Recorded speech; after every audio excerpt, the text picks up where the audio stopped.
There we go. Okay. We're studying the life of David, a man after God's own heart. And I want to remind people the first time that expression is used in the Bible, it's used twice, once in Acts when they're talking about David. But before that, the first time David was described as a man after God's own heart was by Samuel when he was talking to Saul with a word from God saying to Saul that he was no longer going to be king because God found and sought after a man after his own heart. So keep that in mind as we study. The other thing before I turn over to you, Scott, some of the things the last couple of weeks when we've been looking at David being a man after God's own heart, want to remind us that David was told that he was not going to be the one to build the temple, and his response was not to argue with God, but to thank him for all the things that he had done for him.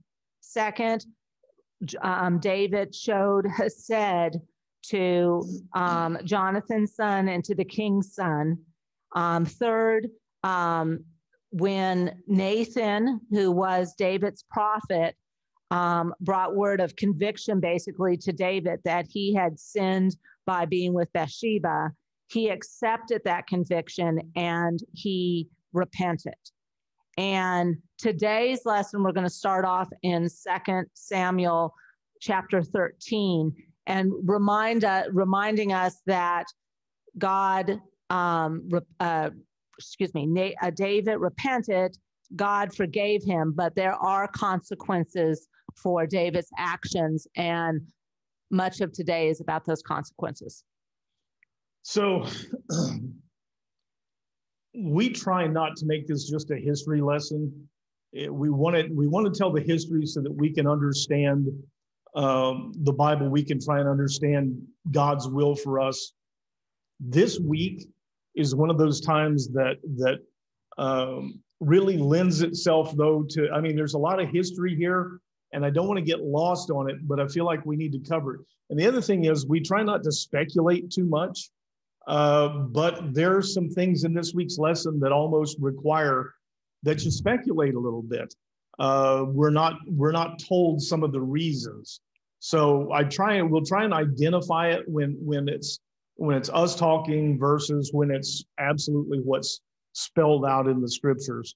I'm going to share the screen and introduce some of the characters before we start on share. Okay. Charlie, can you give me a thumbs up if you can see it? Because I can see your face. Okay, cool. Thanks.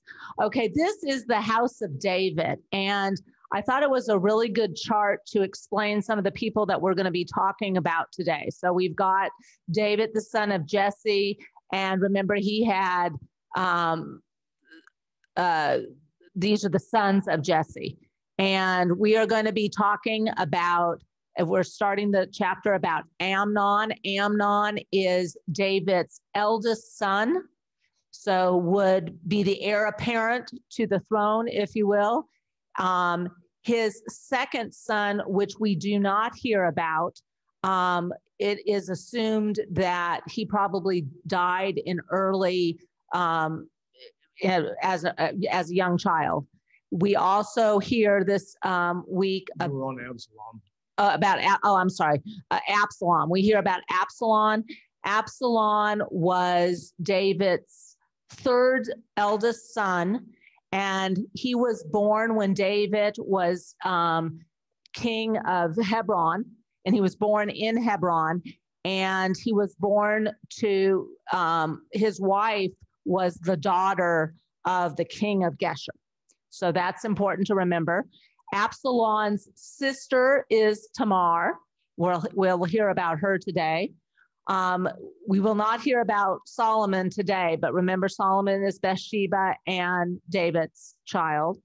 The other person we're going to hear about, Joab. Remember, Joab is David's nephew.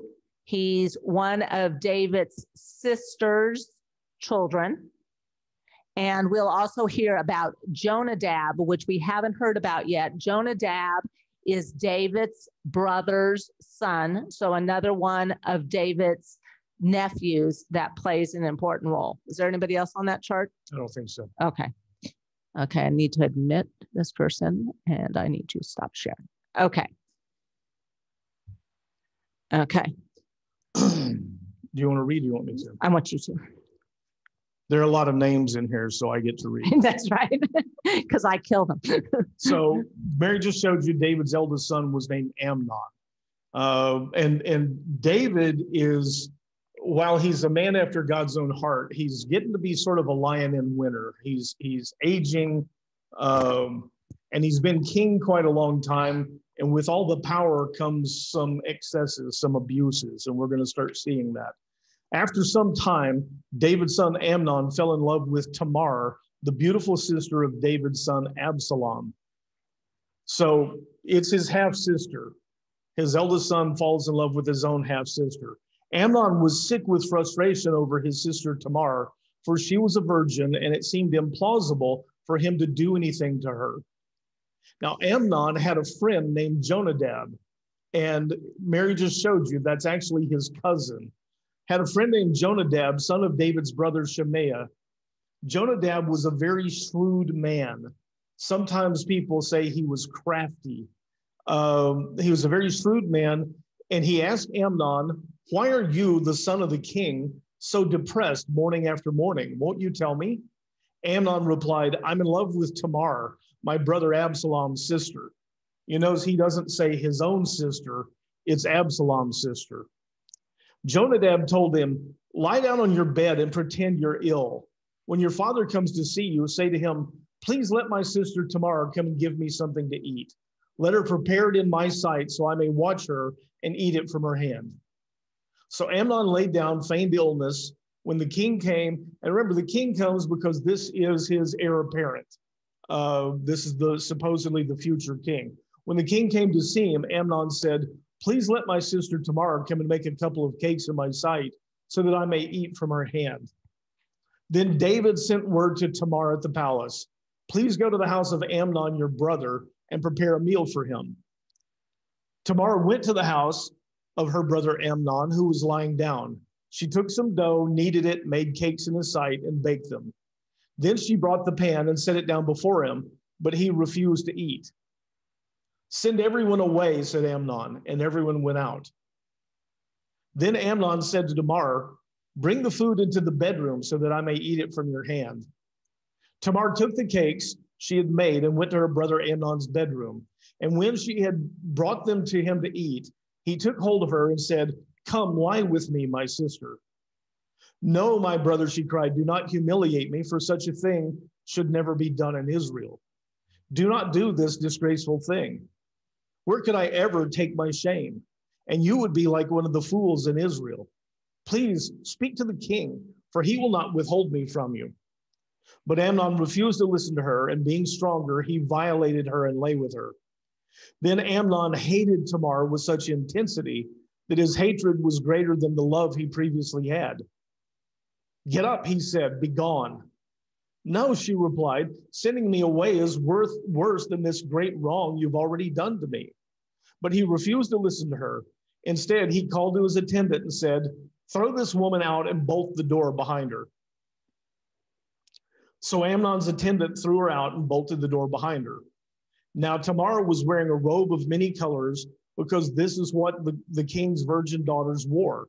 And Tamar put ashes on her head and tore her robe.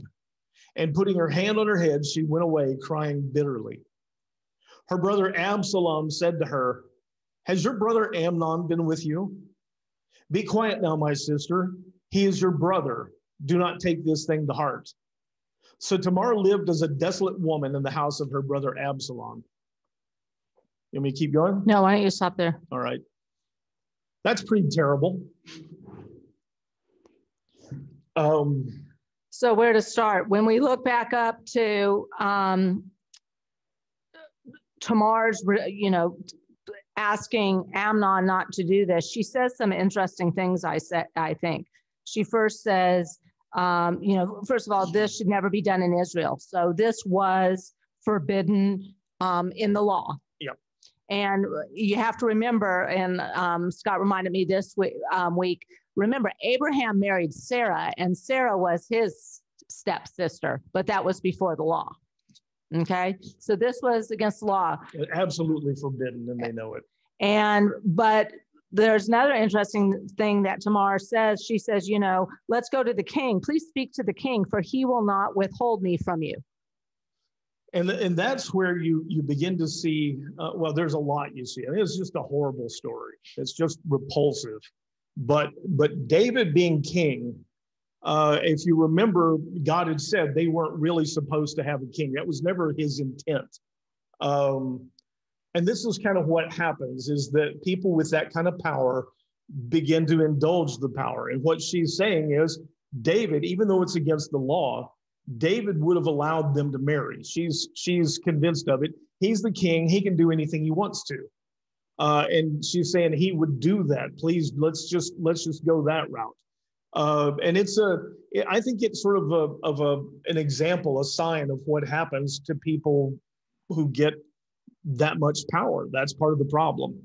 The other thing is in verse 16, when Amnon sends her away and says, get up, be gone, Tamar's comment is, sending me away is worse than this great wrong you've already done to me. If he had even then gone to the king, gone to David, and said, look, let me marry her, then she would have had a place. But now she really doesn't have a place because of the way things are. It's wrong, but that's the way things are. She really doesn't have a place in her father's house. I mean, this is a big problem for her. One of the commentaries we read, and like as Scott says, we have to make sure we say what we know from the Bible and what we've heard about, was that at this time, the king's sons would have had their own places to live. So Absalom would have had his own place to live. Tamar, up to this point, being the virgin daughter of the king, would have lived with the king. After this, however, it says she goes to live with Absalom. She goes, and so what you see is she goes to her full brother Absalom, the one brother she has with the same both parents. And immediately Absalom says, has your brother been with you? Your brother, and all of a sudden I'm drawing a blank. Amnon. Has your brother Amnon been with you? And that comment about been with you is a understatement. He knows what's happened here, and he has reason to suspect Amnon already. He knows who and what Amnon is. And what didn't come across in this translation that I read, it's really just ugly what he says. But he tells her, look, this is your brother, get over it, because you're not going to get, what he's implying is you're not going to get justice if this goes to the king, because it's your brother and because it's Amnon, you're not going to get justice. And he also makes a comment that didn't get into this translation, but he says that at least it wasn't just some guy off the street. It's a king's son. It's really, really ugly. The other thing that you have to wonder, and this is where you speculate, but Absalom was number 2 in line for succession. And we'll see soon that he is very, very ambitious. And you got to wonder if maybe he sees this as a chance to throw down the older brother to clear the way for him to become king later. But his response is just really distasteful. Well, 2 other things. Remember, this is the first time we've heard about this Jonadab, who comes up with this idea to bring Tamar to Amnon. And we're going to hear about him later today. So he's a character that we hadn't heard about before, and he's clever, or what's the other word? Crafty. The one verse we should have read was 21 that says, when King David heard all this, he was furious. And Absalom never said a word to Amnon, either good or bad, because he hated Amnon for disgracing his sister Tamar. So the thing that's said here, that David is furious, but it doesn't say David did a darn thing.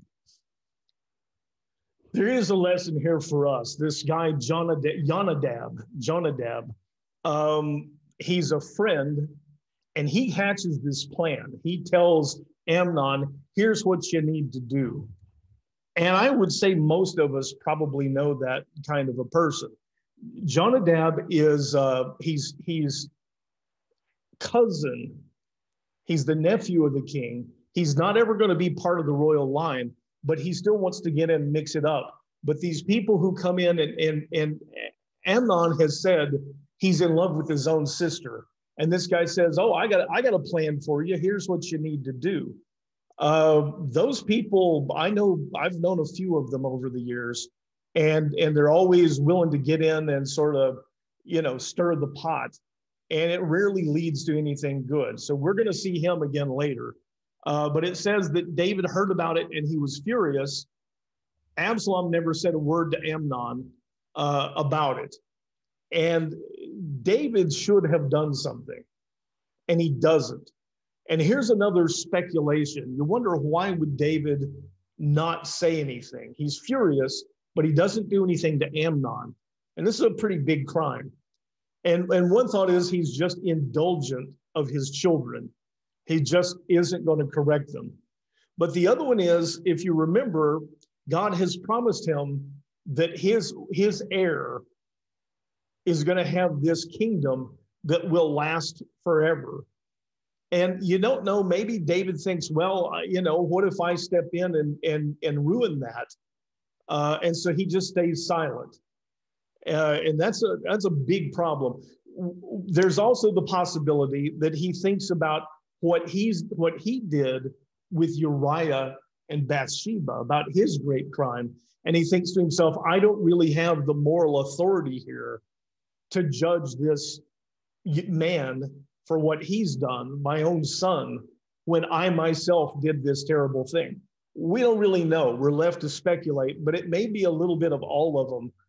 They're all pretty valid. And in any case, David's lack of action is a problem. Where is Nathan role in this?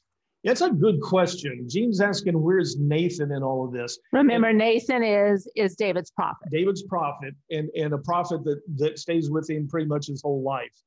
And the prophets live, this one lives elsewhere, but usually they do. And so Nathan remember, he had to travel after David had Uriah killed. He had to travel. So he's not there all the time. He seems to just show up when needed, or he shows up when he's told by God to.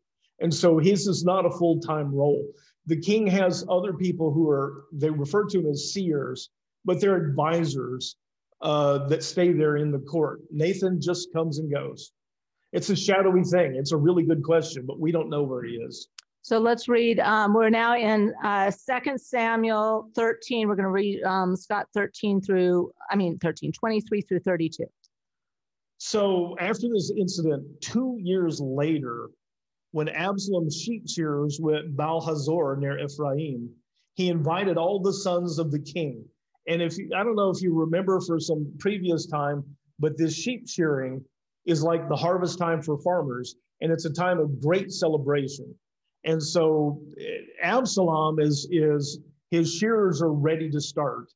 And he invited all the sons of the king. And then Absalom himself went to the king and said, your servant, I have just hired shearers. Will the king and his servants please come with me? Will you come to the party? No, my son, the king replied. We should not all go, or we would be a burden to you. Although Absalom urged him, he was not willing to go, but gave him his blessing. Well, if not, said Absalom, please let my brother Amnon go with us. So he's saying you kind of send him as your representative. He's the first in line. He's the prince, the heir apparent. Let him come as a kind of an emissary. Let Amnon go with us. Why should he go with you? The king asked. But Absalom urged him, so the king sent Amnon and the rest of his sons. Now Absalom had ordered his young men, watch Amnon until his heart is merry with wine. And when I order you to strike Amnon down, you are to kill him. Do not be afraid. Have I not commanded you? Be courageous and valiant. So Absalom's young men did to Amnon just as Absalom had ordered. Then all the other sons of the king got up, and each one fled on his own mule. While they were on the way, a report reached David. Absalom has struck down all the sons of the king. Not one of them is left. Then the king stood up, tore his clothes, and lay down on the ground with all his servants stood by with their clothes torn. But Jonadab, and remember, he's the crafty one. He's the nephew. That helped start this thing in the first place. That helped start it. He's the one who got this whole thing rolling. And it says that Jonadab, the son of David's brother Shemaiah, spoke up. My Lord must not think they've killed all the sons of the king, for only Amnon is dead. In fact, Absalom has planned this since the day Absalom violated his sister Tamar. So now, my lord the king, do not take to heart the report that all the sons of the king are dead. Only Amnon is dead. So, Jonadab knew that this was going on. Jonadab wasn't at this party because the people that were coming from the party hadn't gotten there yet. And so if you read this, Jonadab knew that Absalom was going to kill Amnon for 2 years. He'd been plotting this. He's complicit. And what you see is here's one of these people. He wants to be a player. He's not directly in line, but he gets in and mixes it up. And this is as good as an admission that he's known about the plan. He's at court. He's always putting himself in the right place. The people we will see from the party haven't gotten there yet. So Jonadab knows this already. He knows it on his own. And he wants to show off to the king. He wants to tell him, hey, don't worry about it. It's not all your sons. It's just the one. He's like I said, it's as good as an admission of So him. The king also knows that this was premeditated murder.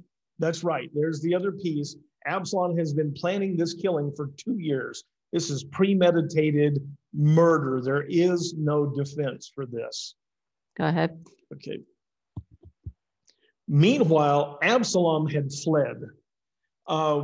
Mary said earlier, she identified these people. Absalom's mother is the daughter of a king, a place called Geshur. And so Absalom runs back there to that side of the family. Meanwhile, Absalom had fled. When the young man standing watch looked up, he saw many people coming down the road west of him along the side of the hill. And the watchman went and reported to the king, I see men coming from the direction of Horonaim along the side of the hill. Jonadab said to the king, look, the sons of the king have arrived. It's just as your servant said. He's showing off. I told you so. See, they're all your sons. I told you they weren't dead. See how valuable I am? And as he finished speaking, the sons of the king came in wailing loudly. Then the king and all of his servants also wept bitterly. Now Absalom fled and went to Talmai, son of Ammihud, the king of Geshur. Which was his grandfather. That's his grandfather. But David mourned for his son every day. After Absalom had fled and gone to Geshur, he stayed there 3 years. And King David longed to go after Absalom, for he had been consoled over Amnon's death. And this is another one of those pieces, just little bitty things, that is very telling. His son has planned for 2 years and murdered another son. And it says that David's heart longed to go to Absalom. Absalom has run off to his mother's people, to that country. And David it says he was consoled. He had gotten over the death of Amnon. And now Absalom is his eldest son. And David is saddened. He wants to go to this son. And it's another sign that David is probably too indulgent of his children. So we move on to 2 Samuel 14, verse 1. Joab, who we've heard about, son of Zeruiah, perceived that the king's heart longed for Absalom. So it's clear David is sort of mourning. He's pining for his son. And Joab sees that David's upset. So Joab sent word to Tekoa to bring a wise woman from there. He told her, pretend to be a mourner, put on clothes for mourning, and do not anoint yourself with oil. And like a woman who has mourned for the dead a long time, then go to the king and speak these words to him. And Joab put the words in her mouth.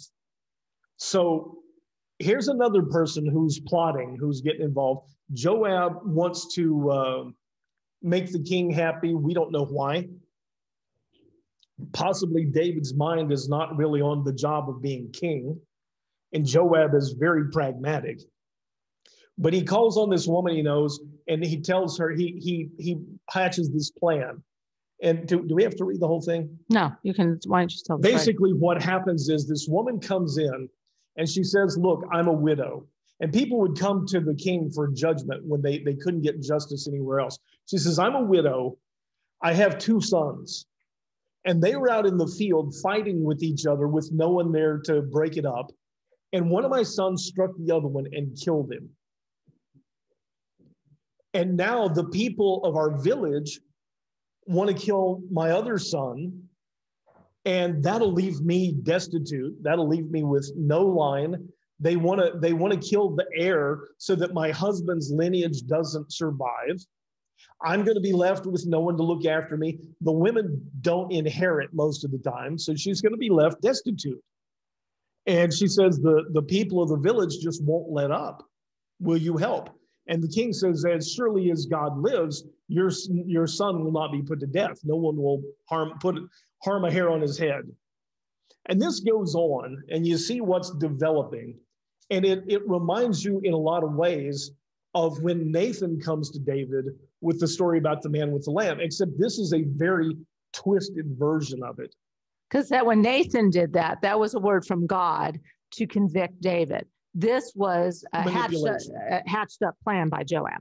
And so the parallel is there. And finally, they get to the point that the woman says, well, if that's the way you feel, why are you doing the same thing with your own son Absalom? Why haven't you brought him back?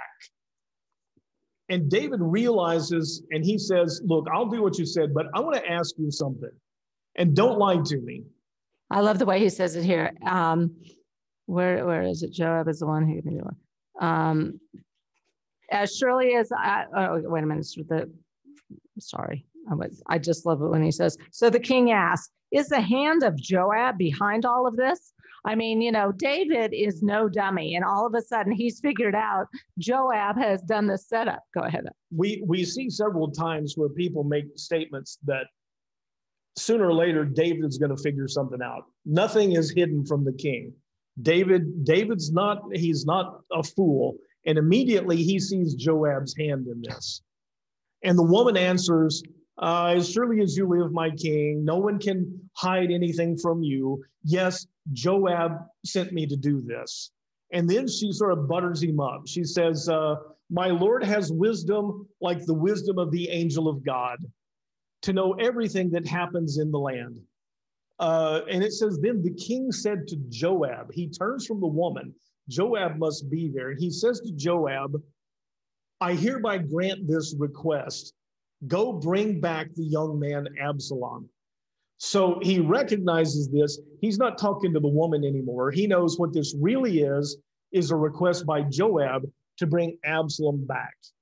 And he says, fine, I grant your request. Go do it. Joab says, today I found favor with my Lord. Anyway, he got up, he went to Geshur and brought Absalom back. But the king added, he may return to his house with you, but he may return to his house, but he must not see my face.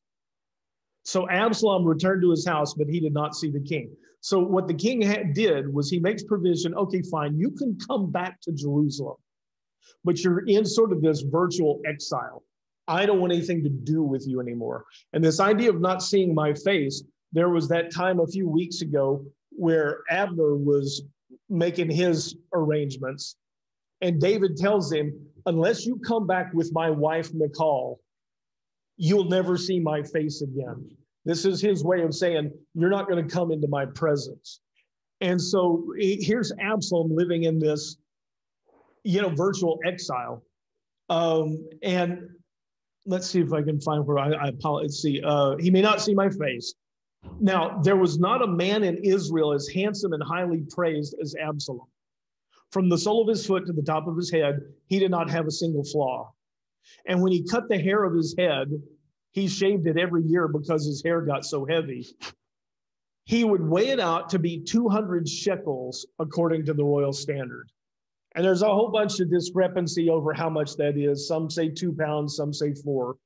But he had this wonderful mane of hair.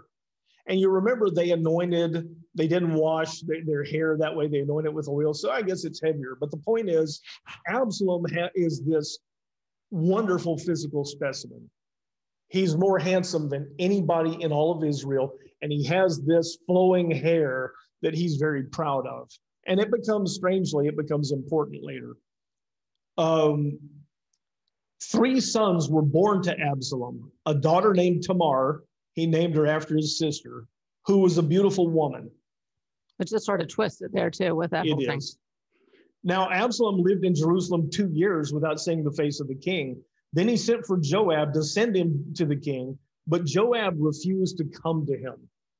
So he's throwing a fit. He's living in there, but he's not part of the court. And Joab has been his ally. And he says, here, come see me. I need you to get me in with the king. And Joab won't even come see him. Then Absalom sent a second time, but Joab still would not come. Then Absalom says to his servants, look, Joab's field is next to mine, and he has barley there. Go and set it on fire. And Absalom's servants set the field on fire. Then Joab came to Absalom's house and demanded, why did your servant set my field on fire? Look, said Absalom, I sent for you and said, come here. I wanted to send you to the king to ask, why have I come back from Geshur? It would be better for me if I were still there. So now let me see the king's face. And if there is any iniquity in me, let him kill me. So Joab went and told the king, and David summoned Absalom, who came to him and bowed face down before him. Then the king kissed Absalom. So this was 5 years after Absalom killed Amnon. And one of the other things just to mention that could have been a possibility for this, Absalom now we presume is the oldest son of David that is alive. We assume that his second son is never mentioned again. It's assumed that he is dead. So Absalom's oldest son, he would be the king apparent. And Joab, remember, he's the big military guy. We've got Absalom before this away in Geshur. And if something were to happen to David, there could be a fight for the throne. So Joab is also could be protecting the kingdom. We don't know. Joab is practical. He's pragmatic. And if the eldest son, the living son, the heir, is living in Geshur and David dies, it's a mess. There's going to be, civil war, upheaval. The kingdom could be split like it had been before. And Mary's absolutely right. Joab may have just been looking out for that. There are a couple of things in this section. One, you see Absalom demanding that Joab come to him. And when he finally sets the field on fire, he sets Joab's barley field on fire. And you remember, Joab is not a guy you want to mess with. In a fight, Joab is about as tough as they get. And he sets his barley field on fire. And suddenly here's Joab at Absalom's house going, what are you thinking? And look at Absalom's words. He says, look to Joab, look, I sent for you and said, come here. And you didn't do it. And in his mind, that's justification enough for setting the man's barley field on fire. He is a willful, arrogant man. And he says, I wanted you to send word to the king, that says, why am I even here if I can't be at the court? I might as well be back in Gesher. It would be better for me if I was still there. And now here's the line that really kills me. And you got to look at it in a little bit to figure out what's going on. He says, so now let me see the king's face. And if there is any iniquity in me, let him kill me. Well, we know he killed his brother. We know there's iniquity in him. Why would he say that? And I think what's being said here, what happened, is that Absalom knows his dad won't kill him. I mean, what he's done, the penalty should be death. But he knows his dad is not going to do that. And so what happens, he says, look, if there's any iniquity in me, let the king kill me. But then there's the reverse. If he doesn't kill me, there's no iniquity in me. And it is a real strong political move. It is also the same technique that David used against Saul. Let Saul kill me. If I've done anything wrong, same word. It is. You're right. It is a direct parallel to what David did with Saul. If you see any iniquity in me, kill me. But at that point, David didn't have any iniquities. At that point, David, though, had been doing right by Saul and he'd done nothing but serve him. David could say it honestly. But for this guy that we all know, everyone knows, has killed his brother and run off for 3 years. And it was premeditated. It wasn't. Yeah, I mean, everyone knows it. It's a pretty bold statement. But what it says to me is he knows David's weakness. He knows David is not going to say, well, you know, Absalom, as a matter of fact, there is iniquity in you. And so by your own words, you should be killed. He knows David's not going to do that. And he's right. Is there also a play where David was consoled about Ammon, the son's death after some time? I'm consoled in the physical sense, in the spiritual sense, so that David now can move forward with. Well, yeah, moving forward, and there is that element because Absalom is his son, and David loves his children. There's good reason to think he is a little too indulgent, but there's that line where he says that David was consoled after the death. It's kind of like there's nothing I can do about that now, and now I'm out 2 sons. And so he just sort of is willing to forget about what Absalom has done to get his son back. And Mary said something this week. These issues with children are always complicated. They always pull at us when we get in these situations. And I think, Gene, there's probably some of all of it. Yeah, and we also see David's praying and asking for relief about his 6th son, and then the son dies, and it's over. So there's a sense of realism. You're right. No, there's something to be said for that. And David is that way. He moves on.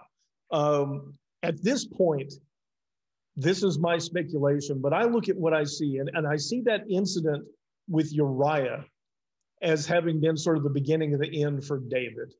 And also in some of the, starting here and in some of the upcoming, David's sort of a lion in winter, okay? I mean, David is aged now. He's not feeble, but he's grown soft in the palace. That's part of what happens. Let's go to the next Absalom's conspiracy. You want to read it?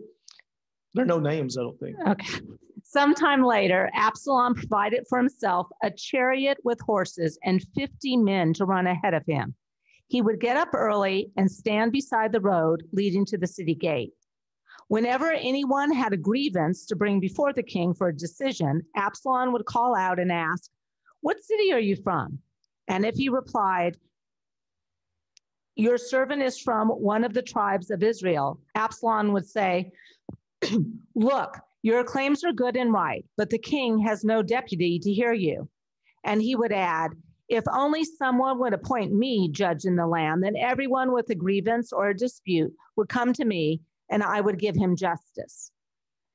And when anyone approached to bow down to him, Absalom would reach out his hand, take hold of him and kiss him. Absalom did this to all the Israelites who came to the king for justice. In this way, he stole the hearts of the men of Israel. Let's stop there for a second. Okay. So Absalom, what he's doing here, it says that Absalom got himself a chariot with 50 men to run out ahead of him. What Absalom is doing is behaving like a king. He is presenting this image of himself as a kingly figure. So he gets a chariot to ride around on. That's impressive. 50 men to run out ahead. Kings do stuff like that. And he goes in early in the morning and sits by the gate. And what people, every one of these cities, every one of the tribes has councils. They have a group of elders who pass judgment, give justice to people. But if they don't feel like they've gotten justice, they can come to the capital, and eventually they can take it all the way to the king if they have a strong case. Obviously, the king doesn't have time to hear every single gripe that someone might have, but he does hear it. He's the ultimate judge of these things. He is the ultimate justice. Absalom sits beside the road, and when people are coming to town to be heard, when he finds out they're Jews, he finds out they're Israelites, he listens to them as if he's really the judge. And afterwards he says, oh, your case is really good. You need justice on this, but the king's going to be too busy to listen to you. If only someone would name me judge, I would be here every day and I would listen to everyone. Now, the only way they could make him judge is if they made him king, because the king is the ultimate end justice for this. And Absalom knows it. And so at every turn, he's trying to look kingly. He's trying to look like he's this kingly figure. And he's playing up to people. And if they start to bow down to him, he says, no, stand up. And he does the thing where he kisses them on both sides of the face. And he's a man of the people. And the people, he says he turns their heart towards him. And we see it happen in politics. And oh, Lord, I don't want to get into recent politics. But after an election, they say, just start behaving like you already won. Now, we've seen it. Let's not go with it. Let's go further back. We can go with Bush Gore. That was part of the advice. Just behave like you already won. And it carries weight with people. And so what Absalom is doing is behaving like he's already king. He doesn't say it, but that's the game here. So, and here's step 2, what he does. After 4 years had passed, so he's been doing this for 4 years, Absalom said to the king, please let me go to Hebron to fulfill a vow I have made to the Lord. For your servant made a vow while dwelling in Geshur of Aram, saying, if indeed the Lord brings me back to Jerusalem, I will worship the Lord in Hebron. So go in peace, said the king. So Absalom got up and went to Hebron. You can keep going. Just so you remember, Absalom was born in Hebron. So he's going back to the place he was born. And this was a place where David, as you remember, that he first became king of Hebron before he became king of all of Israel. Yeah, and Hebron is the capital. It's the main place in Judah. And Judah is by far the biggest, most powerful tribe. If you've got Judah on your side, you're equal to the other 10 tribes. And so he was born there, and he tells David, he says, look, when I was in Geshur, I made a vow that if God ever let me come back, I would go to Hebron and worship him. Give me permission to go. The other thing you have to keep in mind is David at one point was king of Judah in Hebron. And later he moves the capital of Israel from Hebron to Jerusalem. And there is still ill will among the people of Judah. They were the capital city. Now they're not. And, Absalom's no dummy. So anyway, he says this thing to David, and David tells him, go in peace. Because remember, David knows, he believes what Nathan has told them, that he is not going to be able to continue on, but his line is going to continue on. So he believes that. And unlike Saul, when Samuel told Saul, you're done, Saul spent the rest of his life fighting what God had told him. David is trying to figure out, so is this the guy? This is the guy. It wasn't Amnon. He's dead now, so it must be Absalom. Absalom must be the king. And now look, he wants to go worship God. This is good. Worship Yahweh. And if you remember, after David was told he wasn't going to build the temple, he immediately starts gathering supplies so that his son can build the temple. So Absalom says the perfect thing. And I want to go to Hebron to worship God. And so what does David say? Go in peace. So Absalom got up and went to Hebron. Then Absalom sent spies throughout the tribes of Israel with this message. When you hear the sound of the horn, you are to say, Absalom reigns in Hebron. 200 men from Jerusalem accompanied Absalom. They had been invited as guests, and they went along innocently, for they knew nothing about the matter. While Absalom was offering the sacrifices, he sent, there's a name. There's a name. Ahithophel. Ahithophel, the Gilonite, David's counselor, to come from his hometown of Gilo. So the conspiracy gained strength, and Absalom's following kept increasing. This becomes very important. But what Absalom does is he heads to Hebron. That's his ancestral home. His people are there. But he sends people, spies all out through the countryside. And he says, when you hear the horn, at important times, they would blow this ram's horn, this shofar, and you could hear it, and then the next one would hear it, and they would blow it, and it would let the whole country know that something important has happened. When a new king is crowned, the horns blow. And Absalom sends these people out, and he says, when you hear the horn blow, I want you to cry out, Absalom is king in Judah. And that's the way it would really happen if it was an official, coronation. And so he's creating the illusion.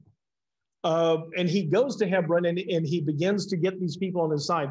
But he calls out to this one guy, Ahithophel. Ahithophel has been a counselor to David when David was in Hebron. And what we learn later is they say at that time, getting counsel from Ahithophel is like getting word directly from God himself.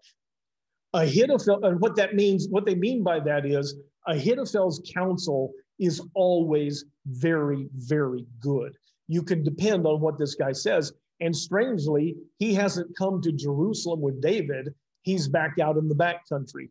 And you can speculate, but you can see that Hebron is, and Judah is probably sort of anxious to become independent again.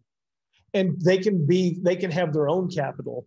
And David's own counselor must be a little bitter because he switches sides instantly. Absalom sends word and Ahithophel comes to him and switches sides. So the conspiracy gained strength and Absalom's following kept increasing. Then, go ahead, my voice is. Then a messenger came to David and reported, the hearts of the men of Israel are with Absalom. And David said to all the servants with him in Jerusalem, arise and let us flee, or we will not escape from Absalom. We must leave quickly, or he will soon overtake us, heap disaster on us, and put the city to the sword. Now, this is kind of odd because David makes this decision instantly. And some of that is because David is still David.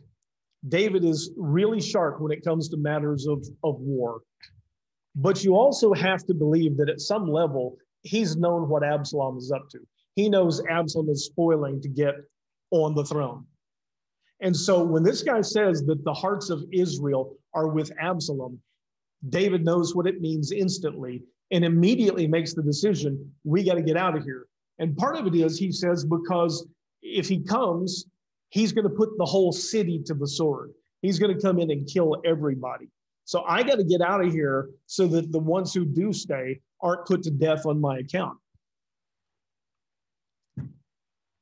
And the servants reply, whatever our Lord the king decides, we are your servants. So they're loyal. Then the king set out, his entire household followed him, but he left behind 10 concubines to take care of the palace. So the king set out with all the people. Yeah, I was going to. It is, they wind up having these concubines that are, some are like second-class wives, and some are just symbols. They take care of things. And he leaves them behind to watch over the palace. And you kind of have to assume that he believes that when Absalom comes, these women know how everything is run, and they'll watch over things. So he's still making provision. But he's leaving them there. It says to watch over the house. They know where everything is. They know how, what to do, when to do it. And so because of what happens later, you can question it. But I think it's just that. He says to watch over the household. The king set out with all of his people, and he stopped at the last house, and all his servants marched past him.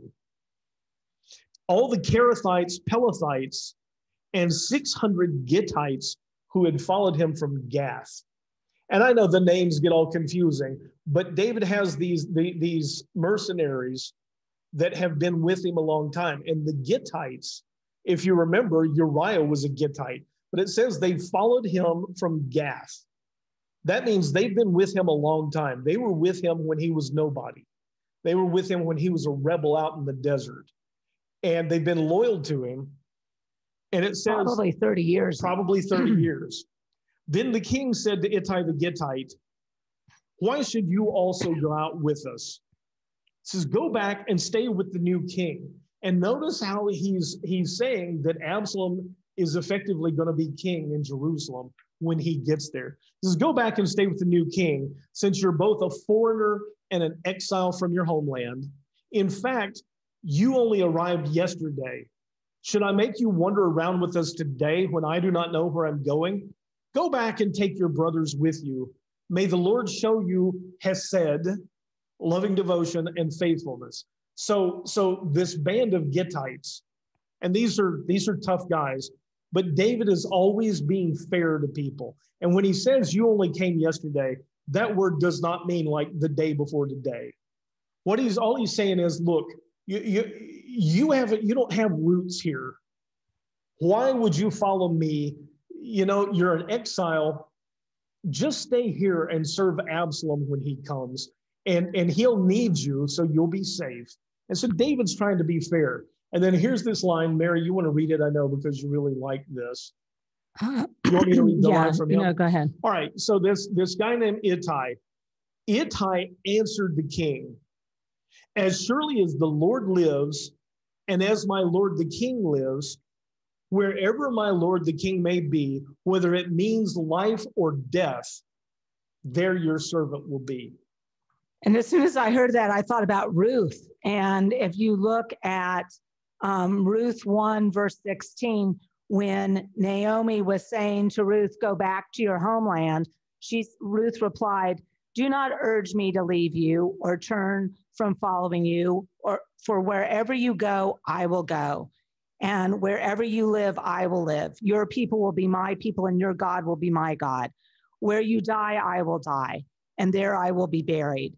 May the Lord punish me, and ever so severely, if anything but death separates you and me. And you want to read the next line, Naomi says? Then Naomi saw Ruth was determined to go with her, so she stopped trying to persuade her.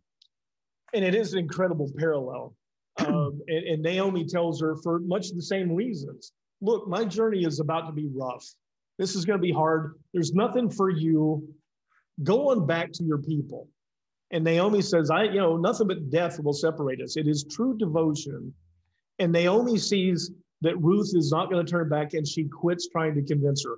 And then you look at this, and Ittai says, as surely as the Lord lives, wherever my Lord the king may be, whether it means life or death, there your servant will be.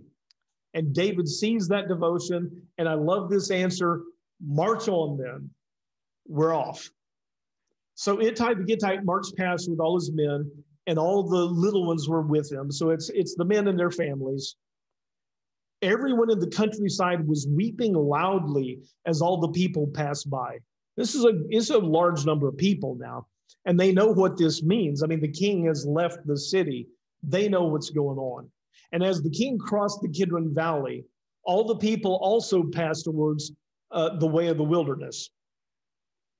Zadok, who's one of the priests, one of the main priests, Zadok was also there, and all the Levites were with him, carrying the Ark of the Covenant of God.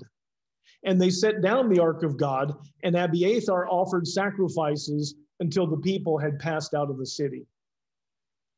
Then the king said to Zadok, return the Ark of God to the city. If I find favor in the eyes of the Lord, he'll bring me back and let me see both it and his dwelling place again. But if he should say, I do not delight in you, then here I am. Let him do to me whatever seems good to him. And we're at time. We're at time? Yeah, okay. Just want to read the next. Okay, I'll read the next. The king also said to Zadok the priest, are you not a seer? Return to the city in peace, you with your son Ahimaaz, and Abiathar with his son Jonathan. See, I will wait at the fords of the wilderness until word comes from you to inform me. So Zadok and Abiathar returned the Ark of God to Jerusalem and stayed there. So they're bringing the Ark of the Covenant out. They're loyal. David knows about the last time they went hauling the Ark through the countryside and the Philistines captured it. And he says, this isn't what's supposed to happen here, guys. Take the Ark back. You go with them. He says, you'll be valuable to Absalom. He won't hurt you. He won't punish you. The Ark needs to be here. And he says, if God chooses to allow me to do it, if God's on my side, he'll let me come back and I'll see it once again. But if he says he doesn't favor me, then here I am. Let him do to me whatever he sees fit. Yeah, it's 10, but I do want to say one last thing. When we were talking about this week, David isn't going to God every minute like he used to and being strengthened by God, but he hasn't totally turned his back on God either. And when Scott and I were talking about it this week, I don't think that's that different from any one of us. There are times in our spiritual journey that, every day we're going to God. Then there's times where, I don't know, life gets in the way, you're disappointed. I don't know what it is, but it's not that you've turned your back totally on God, but you're not going to him as much as you should. So to me, I don't know, this spoke to me that, he was still a man after God's own heart. And when it came to things like, he knew that this was God's plan. He had to know what God wanted him to do. But was he going to God to strengthen him all the time? No. We don't see evidence of it, and so we can conclude that's what's happening. David, though, and when I said he's a lion in winter, David understood when when he got that word, he understood that his time is limited. And he accepts it where Saul didn't. And we see several places, we see evidence of that. So he says, if it's God's will that I come back here, I will. And if it doesn't, let him do to me. He knows he knows after the Uriah incident, he knows what he's got coming. He really does. And we see several times these kinds of references, but the way he handled it is so different from Saul.